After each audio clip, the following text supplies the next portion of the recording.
Assalamualaikum warahmatullahi wabarakatuh. Apa kabar anak-anak ibu? Mudah-mudahan sehat ya. Selamat datang di Prakarya kelas 9 semester ini bersama dengan Ibu Suci.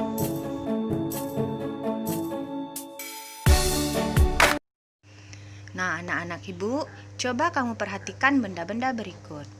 Ada tudung saji dari rotan, ada penggebuk kasur dari rotan, ada kursi dari kayu, ada hiasan ruangan dari logam, dan ada kaca lukis. Nah, semuanya itu merupakan contoh produk kerajinan bahan keras. Apa itu kerajinan bahan keras? Akan kita pelajari hari ini. Yang pertama, kita lihat dulu pengertian dari kerajinan bahan keras. Kerajinan bahan keras adalah kerajinan yang dalam tahap pembuatannya menggunakan bahan yang bersifat keras. Kerajinan bahan keras itu sendiri terbagi dua macam.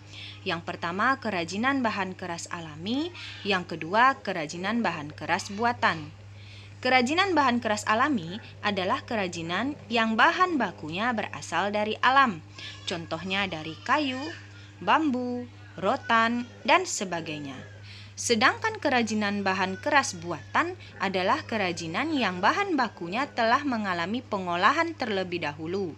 Contohnya dari kaca, logam, berupa aluminium, besi, emas, perak, perunggu, dan sebagainya. Dalam membuat kerajinan bahan keras, ada beberapa tahap yang harus kita lakukan. Yang pertama, membuat rancangan. Dalam hal ini, kita perlu membuat gambaran atau rancangan benda kerajinan yang akan kita buat. Bisa saja kita gambar di kertas terlebih dahulu. Setelah itu, kita perlu menyiapkan alat dan bahan yang diperlukan dalam membuat benda kerajinan tadi.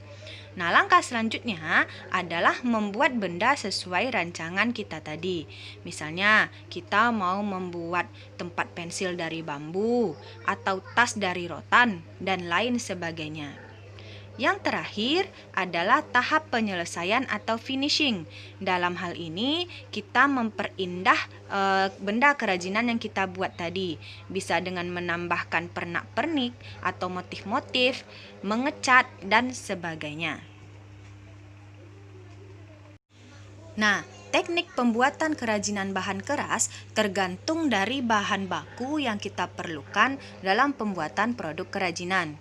Contoh, jika kita menggunakan kayu, maka teknik yang kita lakukan bisa teknik ukir atau teknik bubut. Sedangkan untuk rotan, teknik yang umum digunakan adalah teknik anyam. Untuk logam, yang biasa digunakan teknik patri, teknik etsa, dan teknik las.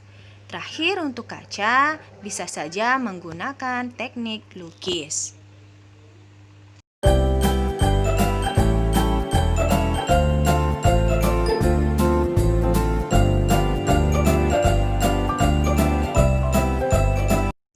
Nah, tentu kita bertanya, untuk apa sih fungsi kerajinan bahan keras?